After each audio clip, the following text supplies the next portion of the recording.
રાજ્ય પોલીસ વડાના આદેશ બાદ અસામાજિક તત્વોના ડેટા એકઠા કરીને કાર્યવાહી કરવામાં આવી રહી છે।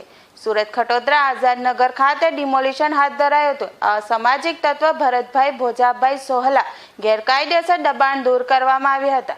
ખટોદરા પોલીસ અને અલથાણ પોલીસની ટીમ અને એસએમસીની ટીમ દ્વારા દબાણ દૂર કરવામાં આવ્યા હતા। સરકારી જમીન પર ગેરકાયદેસર દબાણ ઊભું કરી દેવામાં આવ્યું હતું।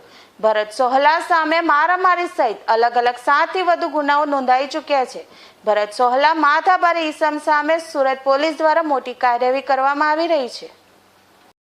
किस तरह की कार्रवाई हो रही है? खटोदरा पुलिस स्टेशन में आज़ाद नगर एरिया में एक भरत चोसला करके आरोपी है, जिस पे 6 FIR सूरत सिटी में रजिस्टर्ड है, इंक्लूडिंग एक अटेम्प्ट टू मर्डर भी है और कुछ अर्जियां भी उसके खिलाफ आई है, जिनकी तपास हम लोग कर रहे हैं। इसने एक सार्वजनिक जगह पे कब्जा करके कुछ दुकानें और गाय भैंस बांधने का बाड़ा जैसा बना रखा था, उसको एसएमसी के अधिकारियों के साथ में डिमोलिश किया जा रहा है। माननीय HM सर, माननीय DG सर, माननीय CP सर, इनकी स्पष्ट सूचना है कि जितने भी आरोपियों का हमने लिस्ट बनाया है, उनकी जितनी अवैध तरीके से कहीं पे कोई कब्जा किया हुआ है, सार्वजनिक जगह पे, सरकारी जगह पे, किसी दूसरे व्यक्ति की निजी संपत्ति को हड़प रखा है इन लोगों ने, या इन्होंने अवैध तरीके से कोई और प्रॉपर्टी अर्जित कर रखी है, किसी और के नाम करा रखी है, तो वो सब हम लोग वेरीफाई कर रहे हैं। जैसे जैसे डिटेल आती जा रही है उस हिसाब से कार्यवाही चल रही है, तो उसी के भाग रूप में कार्यवाही है। Thank you.